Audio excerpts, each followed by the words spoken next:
Hello. We are here to conduct a mutual interview today. It is Wednesday, October 29th, 2025, and the time is about 7:15 p.m. Pacific Standard Time. This mutual interview is part of the IYS project, Intergenerational Stories of Youth Participating in Acts of Service and Justice, made possible through a faith and service grant from the 10 by 10 collaboration at Fuller Theological Seminary in Pasadena, California, with funds provided by the Lilly Endowment Incorporation and fully supported and coordinated by Intergenerate. The IYS Story Project is all about listening to youth in churches all over the world that are already participating intergenerationally in acts of service and justice. I noticed that you, Josiah, are participating in our children's ministry, in the worship service generally, as well as just in community at our church, Holy Trinity. And we really want to not only highlight what you are doing, but also talk with you about how we can do a better job at helping other youth and really all of us engage in acts of service and justice. This is a mutual interview. Everything I ask you will also get to ask me, and we will take turns on who gets to ask first, so that it's fair. Please remember, if we get to a question for either of us that we are not sure about or don't want to answer, we can say pass to skip over it or for later. And we can come back to the question later.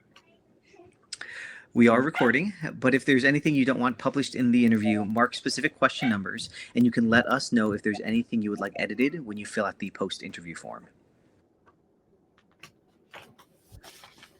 Are we ready? Let's get started. Let's pray. God, we thank you for this time that Josiah and I can learn more about each other. Help us listen carefully to one another. Help this be a space where we can share about our real lives, our real faith in Jesus. Bless this time together. Amen. Amen. So, what name do you go by? Josiah, what name do you like to go by? Alex. Alex is great. How many years old are you? Ooh, I would love to make you guess in any other situation, but I'm 33 years old. And how many years old are you? 13. What pronouns do you identify with? He, him. And what pronouns do you identify with? Also he, him. Describe yourself in 5 words or fewer. Oh man, I should have done some preparation before looking at this. I think one word I used before with a class that I'm taking right now is silly. I think I'm a pretty silly guy. Earnest. I think I'm also a pretty earnest guy.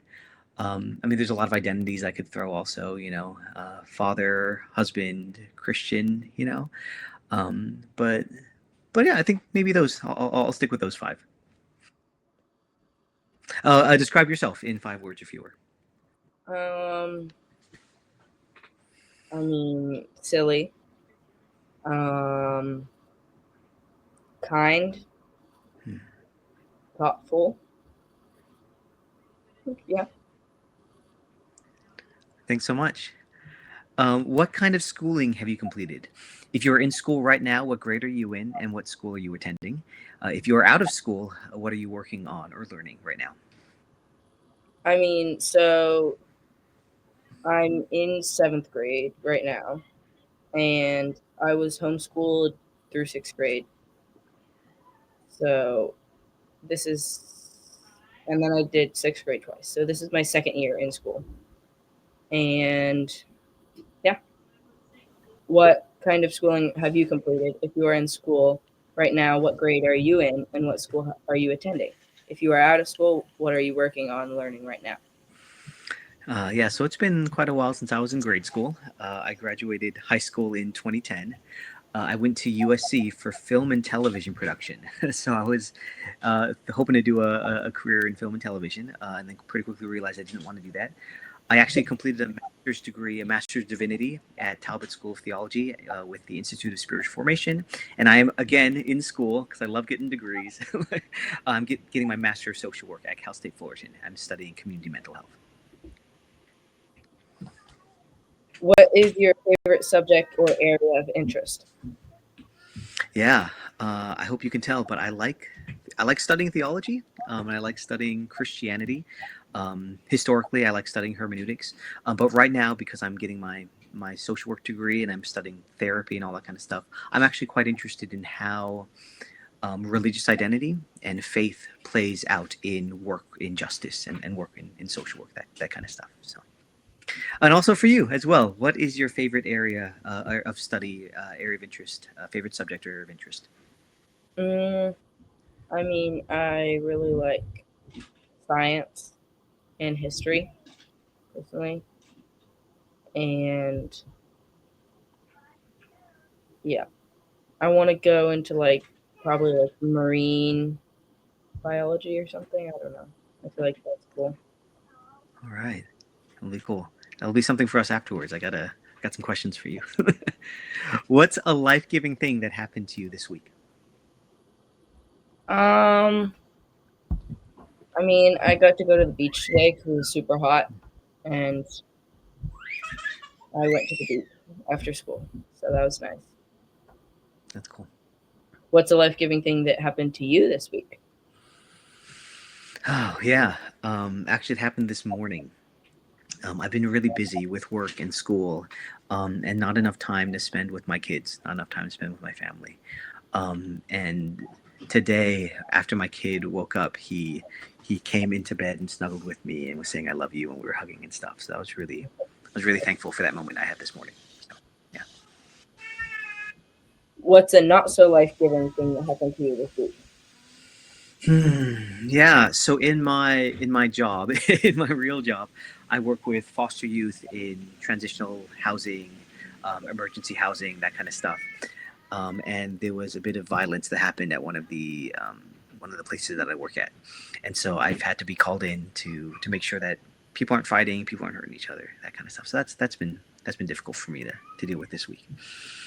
And then what's a not so life giving thing that happened to you this week?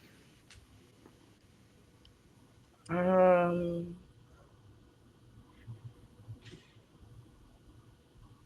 I I can't think of anything, so I guess we'll just pass. Sure. If you think of something that you want to share, feel free to share it later. I think that'll be nice for me to hear. What is the worst food in the world? Um, Probably like tomatoes or mushrooms. In my opinion. Break my heart. I also don't like mushrooms, but tomato. What is the worst food in the world for you? For me, the only thing that I've like actively disliked eating, like I'm never gonna touch that again, is I had pickled pig's feet, and I'm not trying that again. That was not that was not great. So, That's interesting. Uh, Describe the perfect meal. hmm. Oh man. In terms of food, I love pizza. I love sushi. I love all sorts of stuff. But I think perfect meal is one that I get to cook with friends and then eat with friends. So, I think yourself as well. Describe the perfect meal. I think it would be just sushi or something, or like tacos. I should have said tacos too. That's a good one. Describe what family means to you. Who makes up your family, including people, pets, and friends? So I'll start with what makes up my family. So I have three older sisters, mom and dad, and then I have a dog, a cat, and four toads. What are your pets' names, if you don't mind me asking? Um, my dog's name is Zion, my cat's name is Jade, and then our four toads' names are Seagull, Hogpog, Race, and Unnamed. Unnamed as their name. That's awesome. That's great. And then family, what family means to me is just like a group of people, I guess, that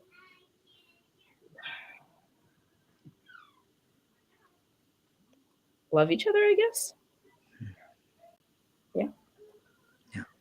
Describe what family means to you. Who makes up your family, including people, pets, and friends? Hmm. Yeah, so for me, family right now is my wife, Alyssa, our two kids, Zion and Jubilee. We've talked about that before.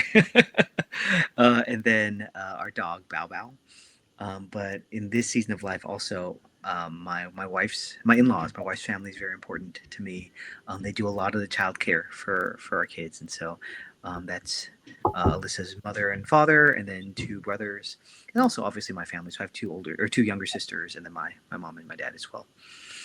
And for me, what family means to me is people that you are like eternally bound to for better or worse. I think sometimes, family's great, sometimes family's not so great. But these are the people that, whether we like it or not, we're with each other, and we're always gonna be with each other. So What is what is a favorite way for you to spend your free time? I like to read. I like to watch movies and TV.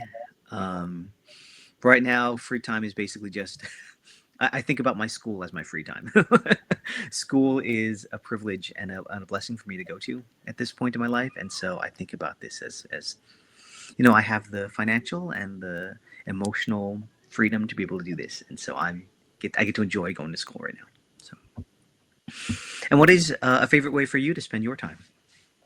Um, I like reading. That's mostly what I spend my time on, and also hanging out with friends. That's a lot of my time, and going to the beach. Those are like my three main things. Okay, Do you mind if I ask some follow up questions? Is that okay? that's fine.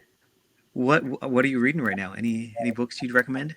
I mean, the book that I'm reading right now is Huckleberry Finn by Mark Twain. Yeah, So it's a good one. yeah, It's been a long time. Actually, you know what? And now that I think about it, I don't know if I ever read Huck Finn. I only read Tom Sawyer, I think, now that I'm thinking about it. So, got to go back and read that one. What is the most challenging part of your life right now and why? I mean, probably just like school, I guess. I don't know, Hmm. because like I don't know. That's a Hmm. hard one. Can I ask another follow up question? Is that okay? That's fine. Yeah.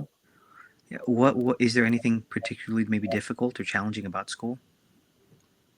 I mean, like there's a few people who are kind of annoying, but like it's fine. Yeah.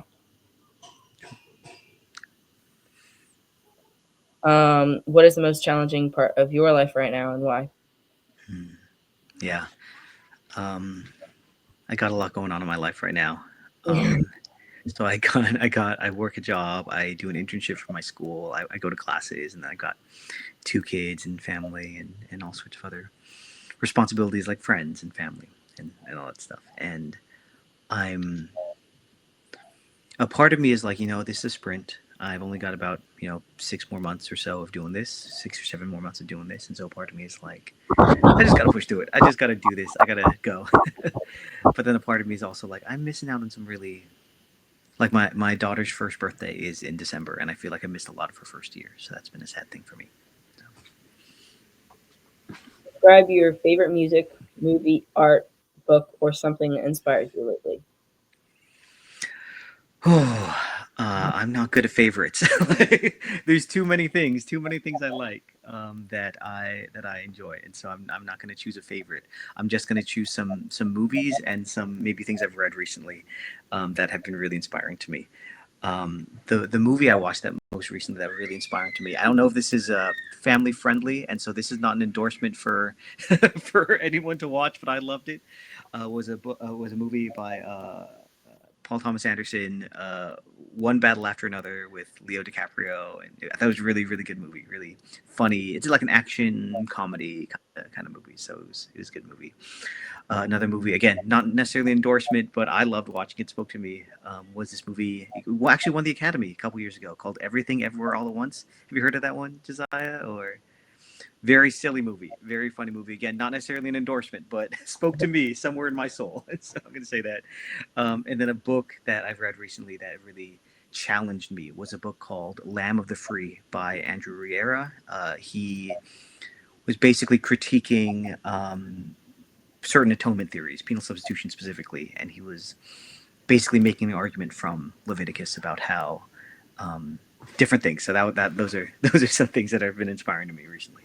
So, and for you as well, what are some favorite movies, music, art, book, or something that inspires you recently? Um, I mean, music. I listen to like Christian hip hop.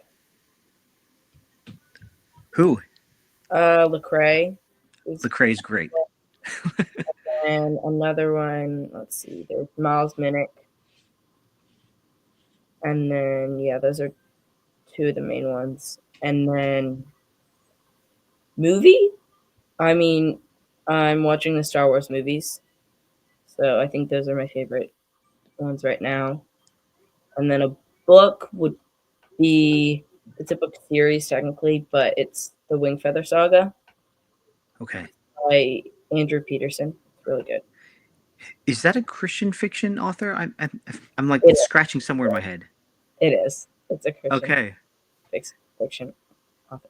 What do you like about that series? It's, I don't know. It's like they're in their own world, so like it's like a completely different thing. It's like, I don't know. It just like, I don't know how to explain it. I just really like it. All right, I'll look then. Look. What would your dream vacation be? Mm, probably just going somewhere tropical and at the beach, and yeah, at the beach, tropical. Great. What would your dream vacation be? Yeah, I've talked with Alyssa about this and I think when the kids have moved out and when we have enough money to take months off, what I want to do is get in our car, Okay. not make a plan, so and not use our phone, not use any kind of GPS, not use a map, and just try to get to the East Coast. So we're in Southern California. I'd like to try to drive to the East Coast with no map, no GPS, no nothing, and then just find place to sleep along the way, find place to eat along the way, and just take however long that takes to make our way over there. I think that'd be really fun. So Yeah, that reminded me of, I really like taking road trips and like visiting national parks. So like maybe oh just yeah, like it would be kind of crazy, but like visiting all the national parks in the U.S. That that would would be kind cool. of like just driving to each one continuously. That would be really Yeah, crazy. Really cool. there's a couple you can't drive to, I think, in Hawaii, but otherwise, yes, I agree. Continental U.S. Yeah, yeah, yeah. Yeah, do you have a favorite one so far that you've been to? I'll probably have to say maybe Arches or Joshua Tree. Yeah, I think Arches is underrated. I don't think people talk about Arches enough. Yeah, yeah, yeah. Also, there's also Great Basin, which is the least visited, and Hmm. then Capitol Reef, which are both really cool also. But Yeah. if you could have a superpower, what would it be and why? Hmm. You're seeing all my sins laid out in front of me with this question. But I got two, and for the same reason. So I would either like to multiply myself or I would like to stop time. And the reason why is just I feel like there's not enough time in life to do everything I want to do and to pursue everything I want to pursue. And I feel like those things would let me do it. So, and if you could have a superpower, what would it be and why? Probably teleportation. Mm, And well, something, well, I have two also.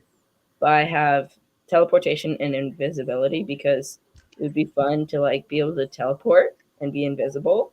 So I could teleport next to someone, let's say, tap them on their shoulder, and then teleport away. yeah. and You then just they're want like, to troll people. You just want to.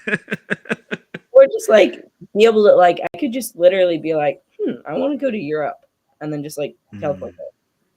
Yeah, that would be cool. Yeah. All right. Well, in this next set of questions, we'll be unpacking what faith in God means to each of us. Talk about our faith like this can feel vulnerable, and that's okay. Please know that there are no right or wrong answers to these questions, and that you can say literally anything. We're not here to judge one another. We're here to listen and share with one another. All right, we'll start off with a big one. To you, who is Jesus?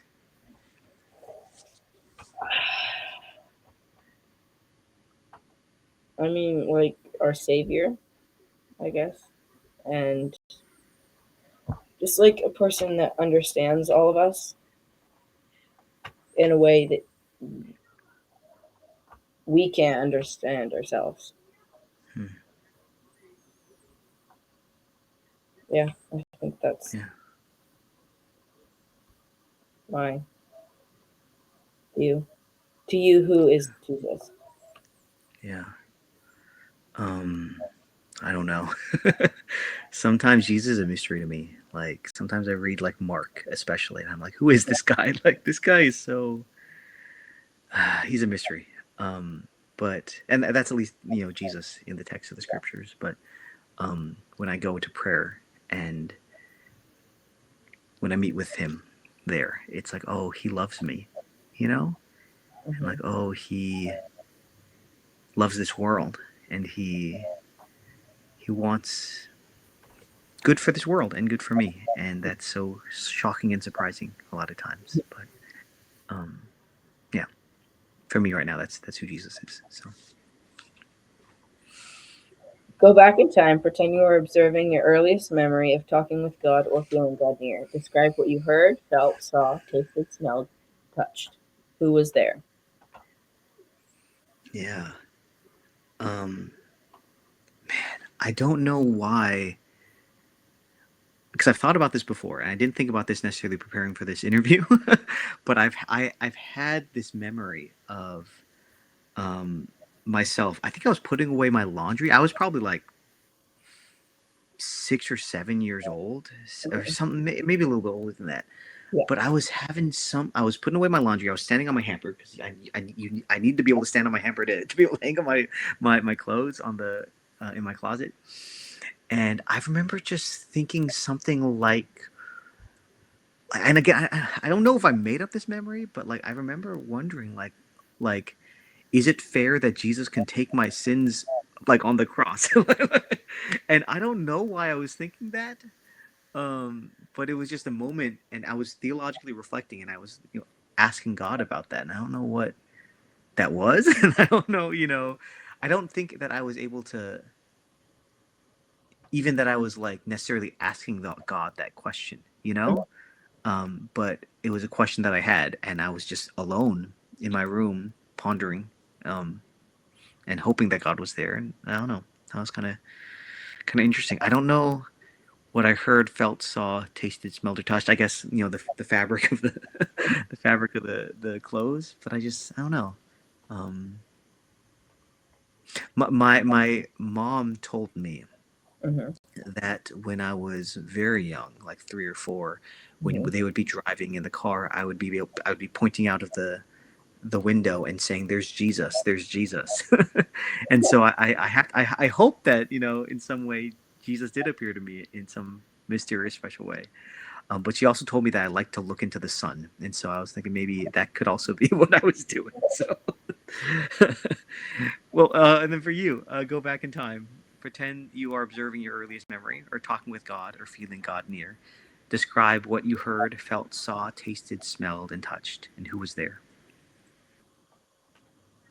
I mean, I can't think of any like particular memory, but I there's like the children's area in our old church because that's where I grew up, like church wise,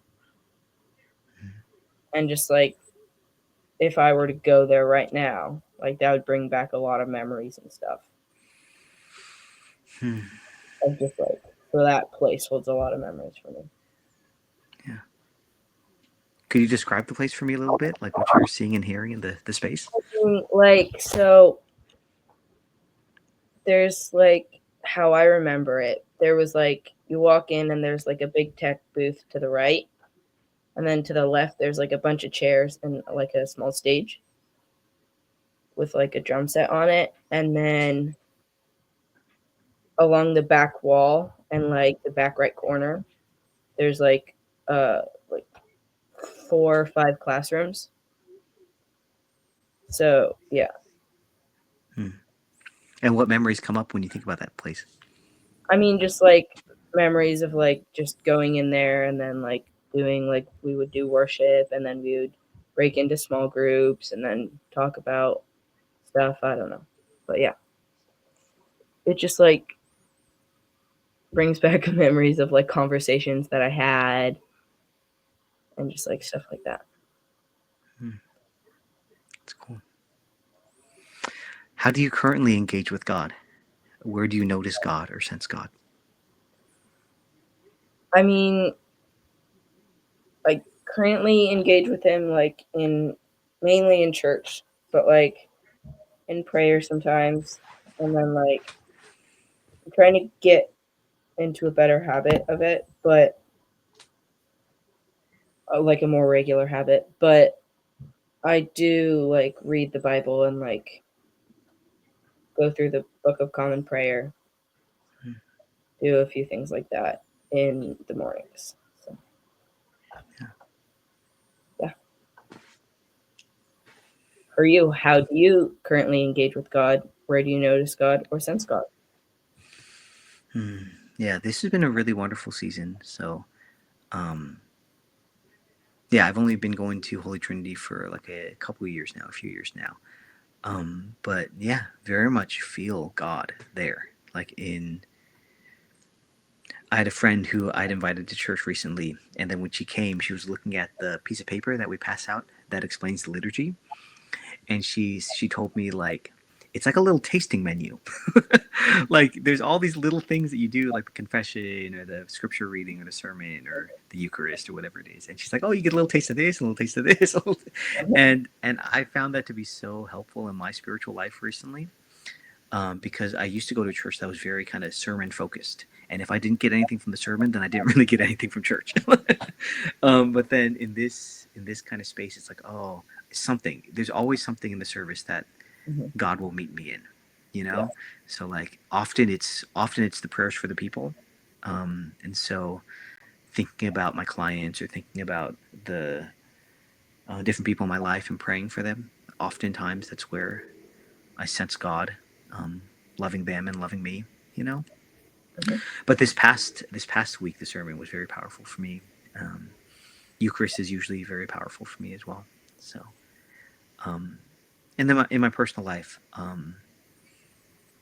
God feels a little. I don't want to say distant, maybe distant. Um, I'm not really reading the Bible as much in this season as I want to be, and I'm not engaging in like meditation or contemplation as much as I want to be. Um, and usually, like in earlier seasons of my life, that would bring up a lot of guilt in me and a lot of shame and a lot of like fear that like, oh, am I falling away from God? Am I slipping away from God? You know. And Mm-hmm. sometimes it does. But then like at night or when I'm going through my day or whatever it is, when I'm noticing like, oh, I haven't talked to God yet today, you know, like I'll go into prayer and I'll talk to Him about that, and He is very faithful to meet me with grace and kindness. So that's where Yeah, I'm I at right feel, now. yeah, I feel the same because like with school and like with sports and stuff, like I just feel like I want to find the time to do that, Hmm. but it's kind of hard. So yeah, Yeah. where do you feel God seems distant or far away? Yeah, I didn't even notice that question was coming. And so yeah. Hmm. I'm gonna speak pretty honestly right now, and then I will decide later if I want this to be stricken from the record. But right now, just the political climate of our country, and some of the ways that, like, the clients that I work with, the people that I work with, are being harmed by certain government policies, certain government activities. Um, it's very hard for me to see um, where God is, specifically because I want to trust that God is working through His people. Like, and I want to trust that, like, that the church's mission or God's mission in His people is love and justice. And there, I do see things like that church. One of the, I won't say his name, but somebody went up and was talking about the work that they were doing with immigrant families, and it was really wonderful to hear. But sometimes it's difficult to see things that are going on and be like, oh God, like, why is this happening? What are you doing? Yeah. So that's what I feel. And then for you, where do you feel God seems absent or far away? I mean, like, I feel the same, like what you're saying, but like, I mean, I don't know. I might just pass because I can't really think of Yeah, anything. that's totally fine. Yeah. Um, what's a question? Ooh, what's a question that has come up for you when it comes to faith, God, and the church? And again, you can say literally anything here, and that's okay. Um, I mean, like, I'm at the stage of like obviously our I like our religion. I could not think of the word. I like it, and like I'm in our religion and stuff, but like I'm still just like questioning like why? Like why do we believe this? Yeah. Like yeah, that's a question for me. Same, brother. Same. What's a question that's come up for you when it comes to faith, God, and the church? Yeah. Connected to what we said before, but the question that I've had recently, in just seeing just where America's at, right, and seeing just where different Christians are at. It's like, how is it possible that all of us have the same spirit in us, and how is it possible that we're all reading the same Bible and we are coming to very different conclusions about the proper way to love our God and our neighbor, and and yeah, so it's a very troubling question, and I've never really had like a real big, season of doubt where I'm like, oh God, well, God, where are you? Oh God, like, do I believe in you still? But this is making me do a lot of questioning in terms of like what is going on? Like what Mhm. yeah, what is going on? So yeah. Yeah. We're gonna now move on to the next section. And then this next set of questions, we'll be exploring what it means to be a part of Holy Trinity and what it's like to be a part of Holy Trinity. Again, there are no right or wrong answers to these questions. You can literally say anything. We're not here to judge. We're here to listen and share. How long have you attended Holy Trinity? Yeah, Holy Trinity. We've the first day that we visited, it was the day that my wife went into labor with our first child, and so that was three-ish, a little bit more than 3 years ago. But then after that, we'd been visiting a lot of different churches, and so we went and visited some other churches, but then came back for Easter that year and have been there since then. So about 2.5 years. And how long about you? How long have you attended Holy Trinity? I mean, I think like around 3 years, 3 or 4 years, I think. Because, yeah, I think like 3 or 4 years. If you were to describe our church, what would be your top 3 to 5 words? Um, Open, Hmm. welcoming, all inclusive. Hmm. I feel like, yeah, those are the ones that I can think of right now. if you were to describe our church, what would your top 3 to 5 words be? Yeah, welcoming for sure. I've again invited some friends, and that's something they always say. It's like, oh, what a everyone sort of comes and says hi afterwards. So welcoming for sure. Contemplative, and by that I mean sort of quiet and meditative and seeking to behold the glory of God.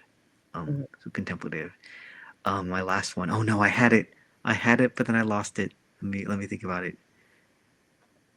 Oh, um, I don't know. I'm trying to. I got a couple in my head, and I'll decide which one. No, I'll throw them both out. We'll see. Either just peaceful or satisfied. Like I'm not. It's not really peaceful in the sense of like quiet, although it is quiet. I Mhm. mean peaceful, at peace, like just kind of content. Content is the word I'm looking for. Like the Mhm. church is very content in the sense that we recognize what we're doing, we recognize who we are, and we're not seeking after trends or we're not trying to be the next big thing. And I find that very refreshing. So What is your favorite thing about going to church here at Holy Trinity? yeah, that actually. So a contentedness with seeking God and being who we are. Mhm. I was a youth pastor at my previous church before this church, and I think I wasted a lot of time in ministry trying to make things bigger and better. And I think there's I'm not trying to be mean to anybody who's trying to make things bigger and better. There's obviously a place for that, but it sort of it wasn't appropriate for my soul at that time to be doing that. So that's I'm really thankful that Holy Trinity is at peace, content. So and then for you, what is your favorite thing about going to church here at Holy Trinity? I think like I had it. I mean, just like I really like that it is just like the same thing, like repetitive. Mm, And like obviously there's difference, but like it is very repetitive. And that like even the little kids like that have been there, let's say their whole life, like by the time they're 9, let's say, they have the like almost the entire like service memorized, like at least the yeah, order, maybe not the things that we do, but at hmm least the order. So I think that's cool. But yeah. yeah, I agree. Tell me your least favorite thing about going to church here at Holy Trinity. Um I mean, probably just like that there's no like youth group, because like I feel like that would be nice to have a Yeah, youth group so that I can like, because like obviously there's like I can like hang out and like talk with the youth, but there's no like time that is like set aside for us to like hang out and have fun and like just hmm walk around. yeah, Yeah, so I yeah, think that's probably. What's your least favorite thing about going to church at Holy Trinity? yeah. Um,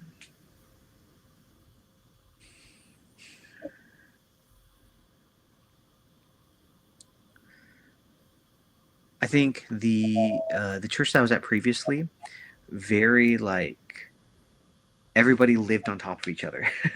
Like we would see each other on Sundays, but then we'd go out to coffee, and then we go see a movie, and then we go out to lunch, and that would happen throughout the week, you know. Mhm. And the downside of that is, the community was maybe a little bit more important than worship, and maybe a little bit sometimes, not always, but sometimes a little more important um, than spiritual growth, you know. Um, at the same time, I really yearn for that still, actually.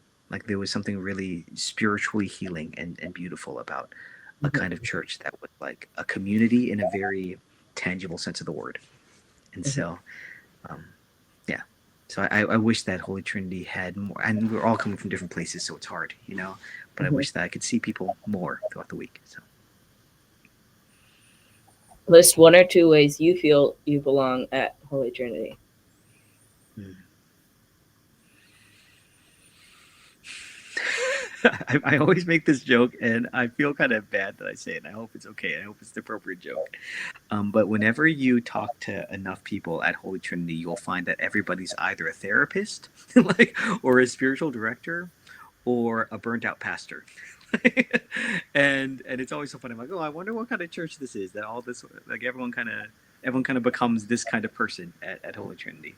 That being said, whatever it was that made Holy Trinity that, um, it's been very healing for me, as somebody who was burnt out doing ministry and not doing ministry in a particularly healthy way, in my opinion. I'm really thankful that Holy Trinity has given me space to heal, be healed, and to be fed and to be served. So thankful about that. And then for you, list one or two ways that you feel like you belong at Holy Trinity. I mean,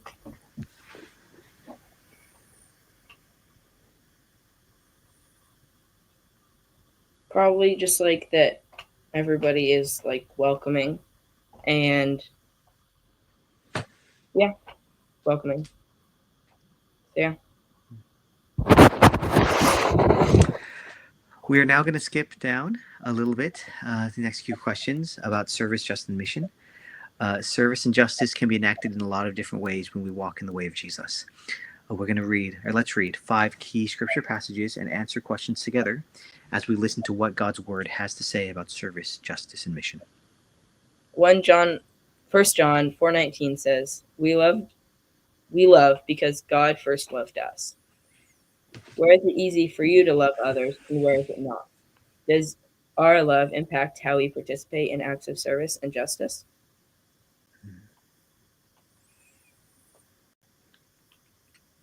Where is it easy for me to love others and where is it not? I think it's easy for me to love others in theory.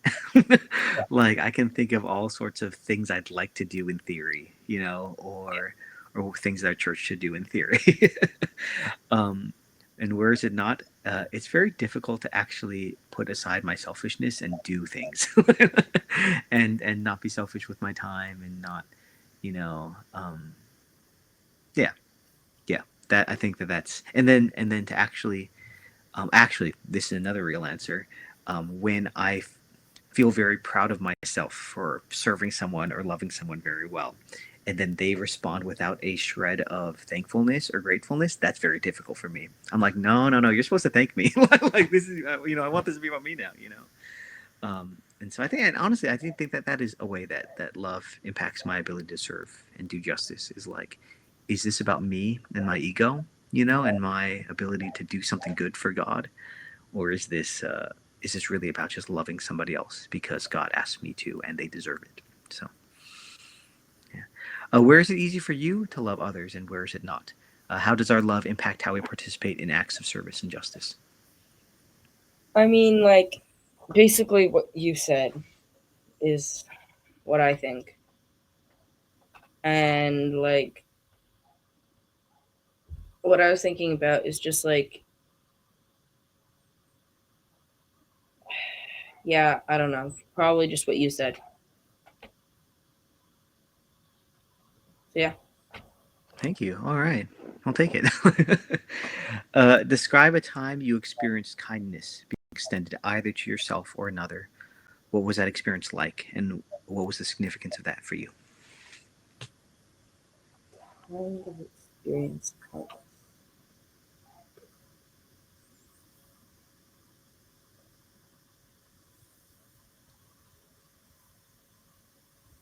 I mean, prob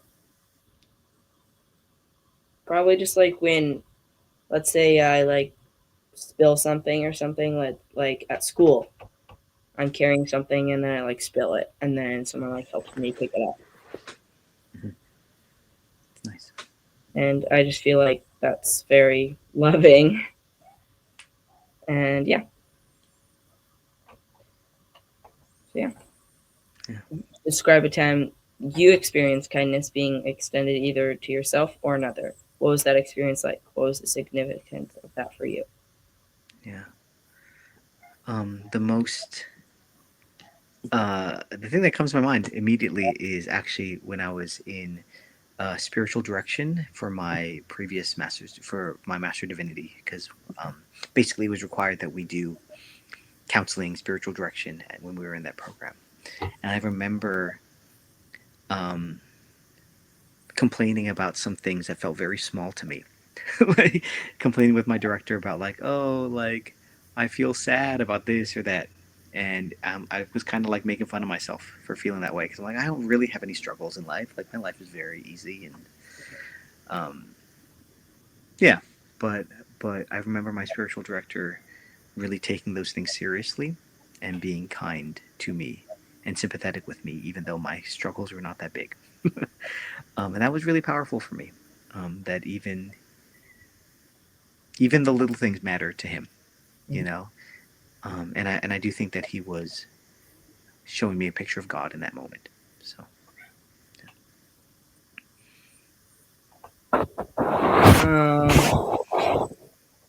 Ephesians 2:10 says, "For we are what God has made us,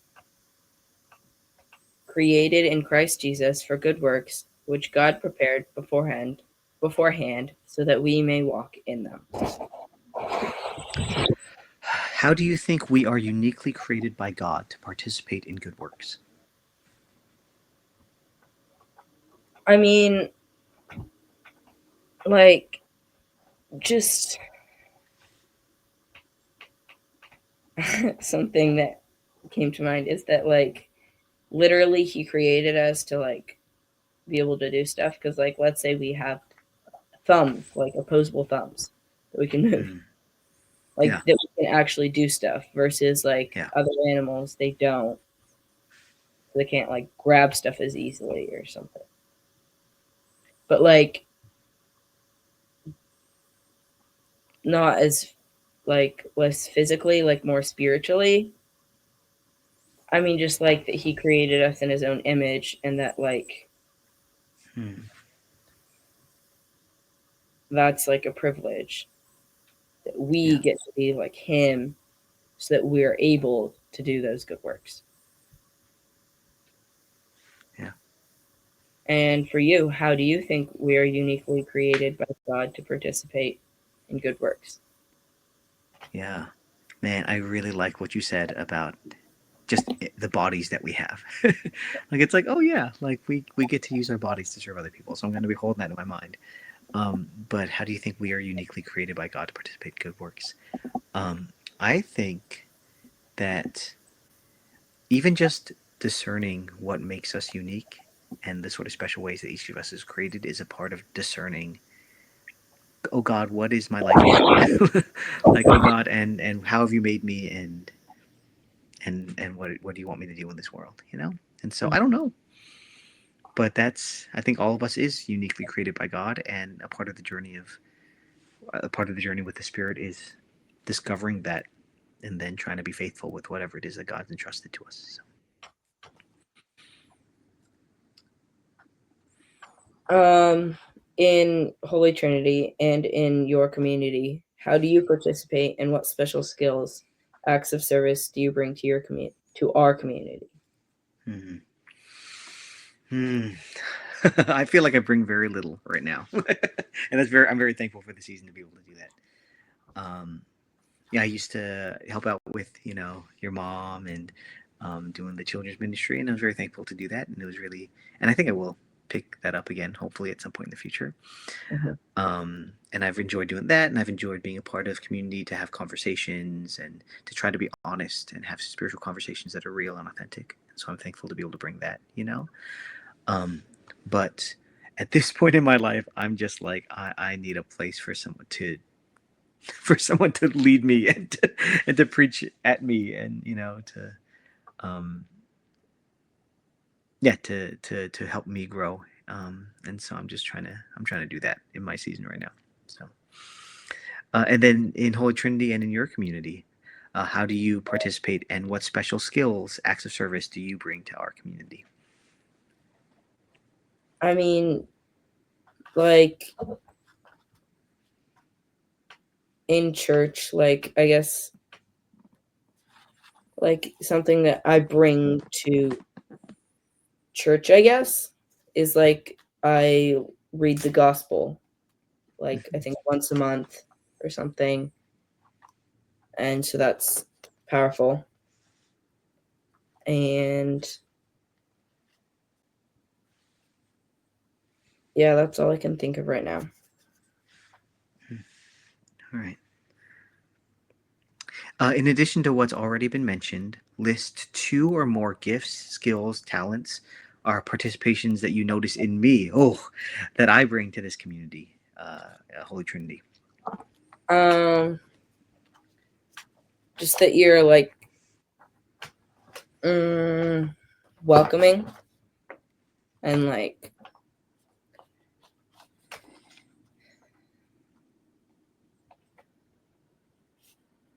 just that you're welcoming and like I don't know how to explain it. Like even if there's nothing like that you need to say, that yeah, I don't know what I'm trying to say, but yeah. Thank you.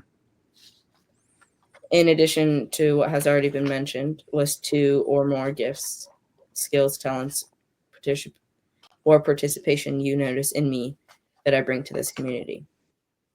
Yeah. I'm going to say one thing, but it goes in 2 directions. So I'm going to count it as 2 things. I hope that's okay. Yeah, that's fine. So your ability to engage with the children that are younger than you and to shepherd them and to be very kind and gentle with them, I'm so thankful for, like in the ways that you care for my kids, and hang out with, the other kids in the church. I'm really, really thankful for that. But man, like your ability to also to engage with people who are older than you, and then to have really thoughtful conversations and to ask like intelligent, insightful questions, I'm really, really I've been blessed by, and I've definitely learned from some of the questions you asked. I think it was you. Do you mind if I name something that had happened Sure, in? yeah. I think you asked about the tree of life and it bears fruit, and the fact that fruit is meant to reproduce. Like that's how trees reproduce, and so was the tree of life meant to sort of multiply, just like all the other trees in the garden. And I was like, oh my gosh, I've never thought about that. Like I've never like is that what that's for? That's like yeah, like maybe at some point the whole garden would have been trees of life. Like that would have been I don't know. I just wanted to let you know that was really impactful for me to hear. So 1 Peter 4:10 says, like good stewards of the manifold grace of God, serve one another with whatever gift each of you has received. What unique gift or gifts has God given you to serve others? yeah, I've been thinking about this a lot recently because I'm about to exit grad school and trying to think like what the heck am I going to do I got to go back to work now. Like what am I going to do for a full-time job now? And I've been thinking about the work that I'm already doing and the impact that I have on the clients I work with. And I think what's nice about being me and a gift that God has given me is the ability to make people feel comfortable and to sort of be disarming and chill, but specifically in a way that makes people feel like I like them and I care about them, you know. And I think that is a huge. Yeah, I'm very thankful that God gave me that ability in some kind of way, and I think I have it. I'm pretty sure I have it, and so yeah, that's and the ways that it, I hope helps people to feel loved or cared for. So, what unique gift or gifts has God given you to serve others? I mean, like what you said earlier, like being able to like have conversations and like help the younger kids and like just hang out with them. Cause like I feel like that I can hang out with like I could literally like I walk up to it like I'm friends with like a 9-year-old and I hang out with him. And then I also have like I have a friend that he's like 20. So like and then like I can just like have conversations, just hang out with people. Yeah. And not like it not have it hindered by like our age. Yeah, I agree. I agree. What do you think it means to be a good steward of our gifts? I think it means to do like the Philippians 2 thing, where it's not about yourself, but it's about counting yourself as less important than the other, and then to use your gift to serve somebody else instead of serving yourself. Because like I mean, let's talk about the gift that I shared. The reason I've been thinking about it a lot is because I'm thinking about like, well, when I do therapy in the future, when I do social work in the future, like how can I get myself a job? And it's like, is that being a good steward of my gift? I think there is something good about like, you know, using my gift in a way that will help me make money. But like maybe it's not about me making a good career for myself. It's about serving other people. So yeah. Do you ever feel your gifts of or the gifts of others are ignored or squelched? If so, how? Yes, very much so. Very much so. Um, I'm not trying to be political. I'm so sorry, but this is just what's coming up for me. Um, so so I'm a man. I identify as a man, and in my social work program, I am like maybe like 10% of us are men in this program. And basically all the men in this program are kind of like me. We're very gentle, like very like, not super macho masculine alpha kind of guys. And we're very sensitive and try to be more caring with other people. You know what I'm saying? And I think I find that as a man, I get lauded and I get praised so often for that skill and that ability to do that. Because maybe it's just not super common for men to have that.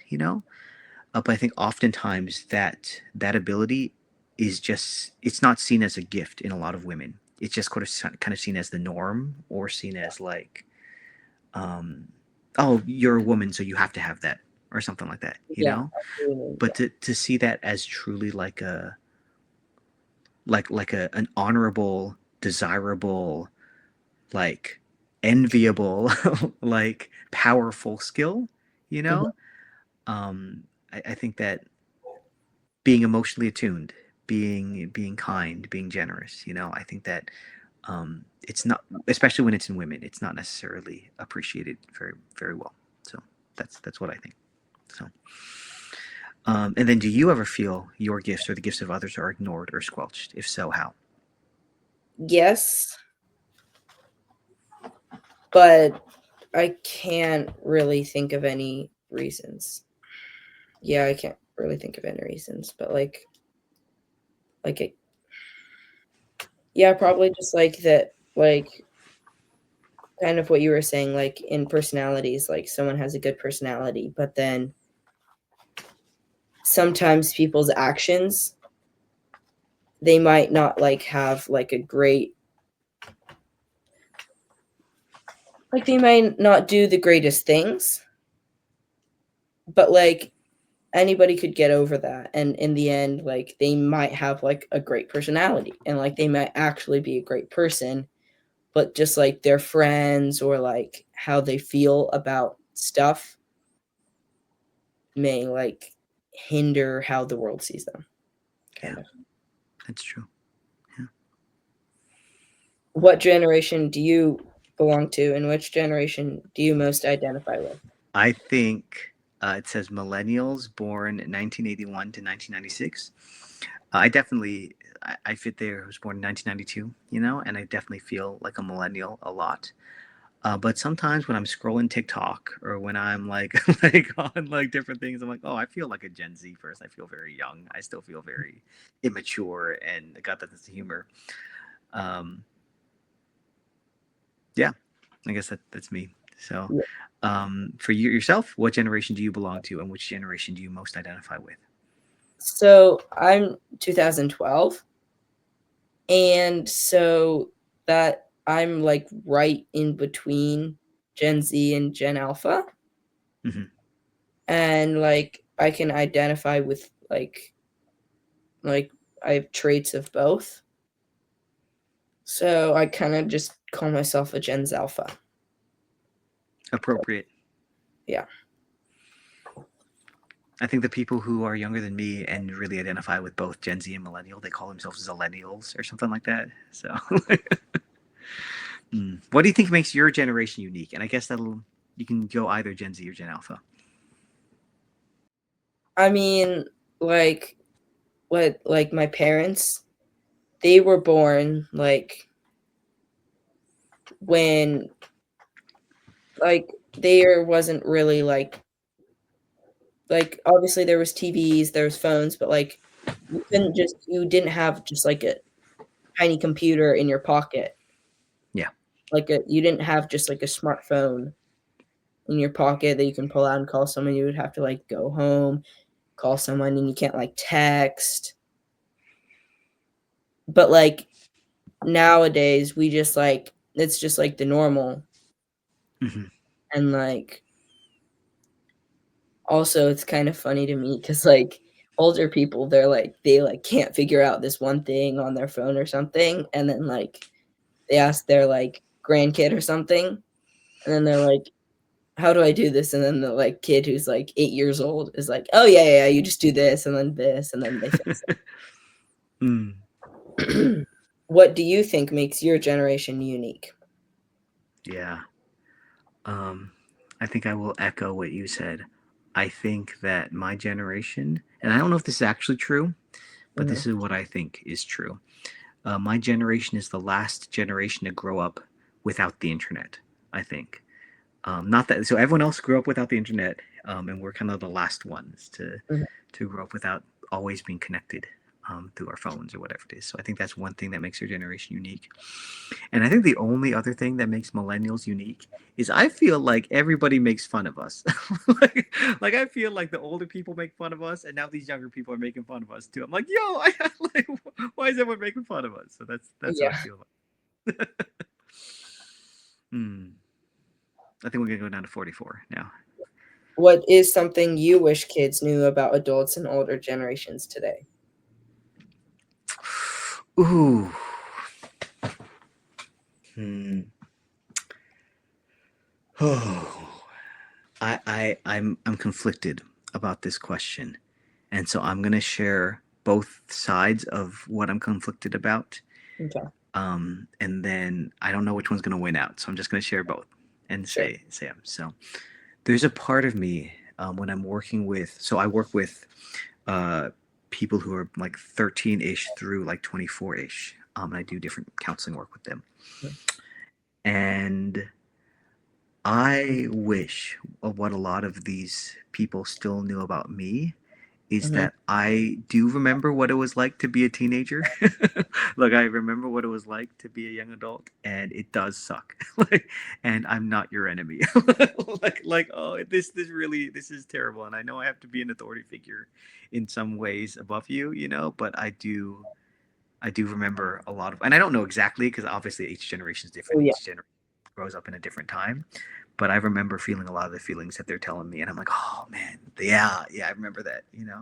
So on the one hand, I feel that, but on the other hand, I'm also like, I really wish that people younger than me, kids, whatever you want to call it, like they knew that like we aren't experts and we also don't know what's going on, and we also don't know what you're feeling, and we also don't know like what we're doing here. um and that I wish that obviously there's wisdom that comes with growing up, and there's experience and intelligence that comes with growing up, but I do wish that kids felt brave enough to be a part of the conversation with us. So yeah.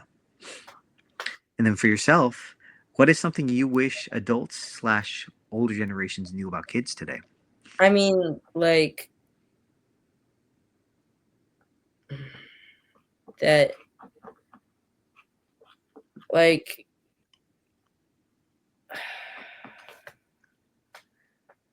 I mean, just that, like, we're kids and we may just be kids, but like, we also can kind of sometimes see like your guys' view of things, I guess. Like, a lot of times, like, let's say you read a book and like the views that like adults have the like view that are like that's like always just like kids just like have fun and do things, and then adults just do work and like don't have fun. But like sometimes we do work or like you have fun, so like just like that, like yeah. Yeah. So I think that goes both ways Yeah. for adults Yeah. and for kids. Very much so. All right, let's read our next bit of scripture. 1 John 3:18. Let us love not in word or speech, but in deed and truth. Where have you seen people failing to practice what they preach when it comes to loving others? Oh man. Oh man. I got a lot of political opinions, and so I don't want to. I don't want to. I don't want to alienate anyone or be too controversial. But maybe that's it. Like maybe like if we really are meant to be one, as like the Father and the Son are one, like I know I have a huge temptation in my own soul to not love my brothers and sisters who disagree with me politically, Mm-hmm. you know. And I can talk all about like, well, we should accept everybody, we should love everybody, except for those other people who I disagree with, Like that's very much a failure, I think, in my soul to practice what I preach. So, Mm-hmm. yeah, that's what I think. And then for yourself, where have you seen people failing to practice what they preach when it comes to loving others? I mean, like, I don't know. Probably just like what you said, what Cool. I would say. Thank you. Well, I like this next question. I'm very curious. If you were in charge of Holy Trinity, where would you want to put our words into action? I mean, so I would want to start like a youth group or something like that. And then it would be hard and it's not that realistic, but oh wait. Like I would want to like put the kids, like I would want to pair them up with like an adult to do like a job in the church. Yeah, I feel like that'd be cool. that'd be super cool. So like let's say like there's the tech booth. Like Yeah, you get a kid that wants to do the tech booth when they're older, then they can just like sit back there or even help out and do stuff. yeah. So yeah. Tech booth, or I'm even thinking like the worship leader. What it would mean for like children to also help us lead the musical portion of the Mm-hmm. service. That would be cool. Yeah. If you were in charge of Holy Trinity, where would you want to put our words into action? Hmm.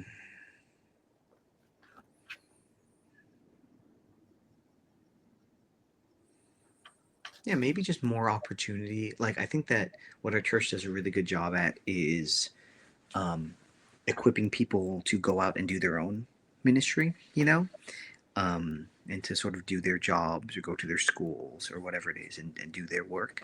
But I think it'd be really nice to do some missional work together, just as a community to go out and Mm-hmm.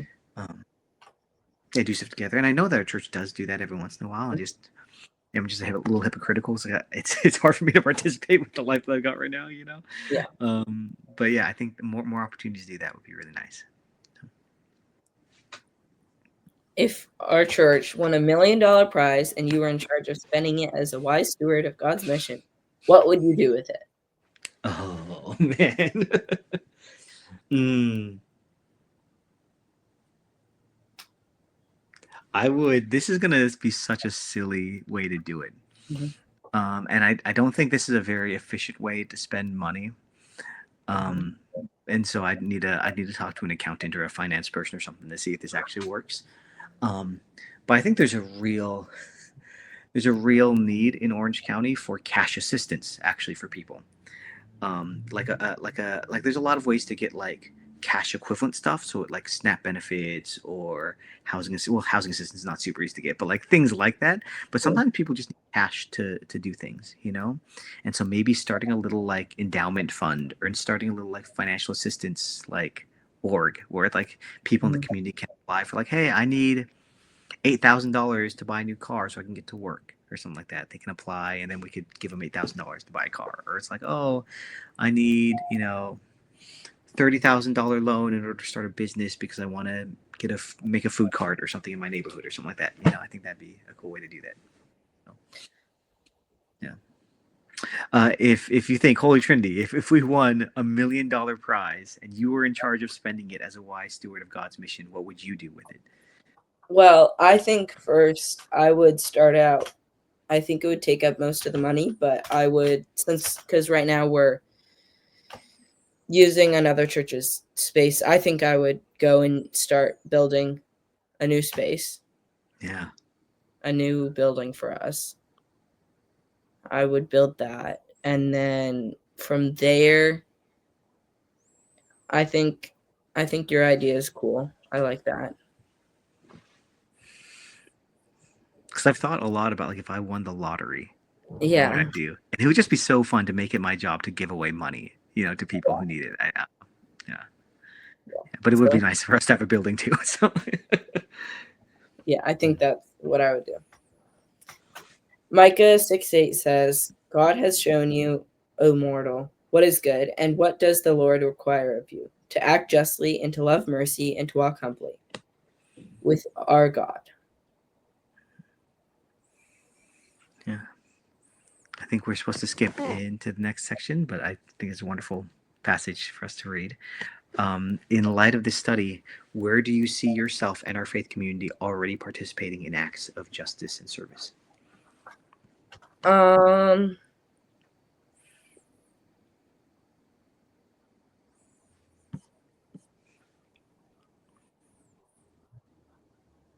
mean, like, the intergenerational sense of, like, I help out. I there's like I help out in the nursery, and then I also do like I read the gospel sometimes, and then just like that we get to be included in everything. Yeah, And yeah, and I just agree. that we get to like help with stuff. And for you, in light of this study, where do you see yourself and our faith community already participating in acts of service and justice? Yeah. Yeah, so kind of what I was thinking about before. Um, I think it is an act of service and justice, to people like me, or to people like us, who maybe coming from different churches, who needed a space to find some healing.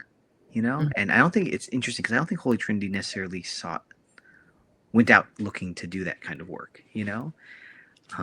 But I think that just the tenor and the nature of the way the church feels, leads to that kind of thing. And then providing that healing, and then sending people out to be little beacons of healing for other people. I think that's what Holy Trinity is really good at. In one or two sentences, thank the other person here for the way he participates in acts of service and justice in your community. Yeah. I am really thankful for the fact that you do take a leadership role in our church, whether that's the gospel readings, or I'm just thinking about the ways that you lead the other kids, and care for them and shepherd them very kindly, and also firmly. I see that in you, that like you're really, really helping to give them a direction, and to shepherd them well. And so I'm really thankful for that. And then now your turn. In one to two sentences, thank the other person here for the ways that he participates in acts of service and justice in your community. Um I mean, just that you like Zion, your son, he like one thing that I thought of is that like you just like you bring him up into like the tech booth or something and just like hang out up there and then he can just like see that and have fun and then just like that. I don't know. That's just something that I thought of. It's not really an act of service or justice in the community, but it's just something that kind of goes with that, I guess. But then like that you like help with the kids and that like yeah, that you just want to like help others in a way that some people they can't feel that like um that like I don't know, that it can't like resonate with them, but like sometimes you can. I don't know. That's Thank you. just what I think. Appreciate that. Thank you for that. Well, we made it to the end of the interview, Josiah, and I really do mean this. I'm not just reading it off the script. It is an honor to hear about how God is working in your life and in the life of our community, and how God is calling you to a life of service and justice. Alex, I am honored to hear your story and how God is working in our life, in your life and the life of your community, and how God is calling you to a life of service and justice. Today, we will close in a mutual blessing, holding our hands out over each other as we send each other to continue to in God's calling for our lives, in our families, our church, and the world. Josiah, may the God who has richly blessed you with all good gifts remind you that you belong. You are a child of God. Alex, may the God who has richly blessed you with all good gifts remind you that you belong. You are a child of God.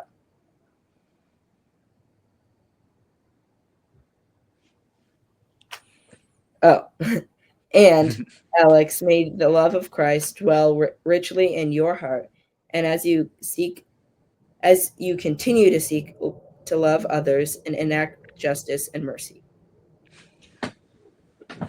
And Josiah, may the love of Christ dwell richly in your heart as you continue to seek to love others and enact justice and mercy.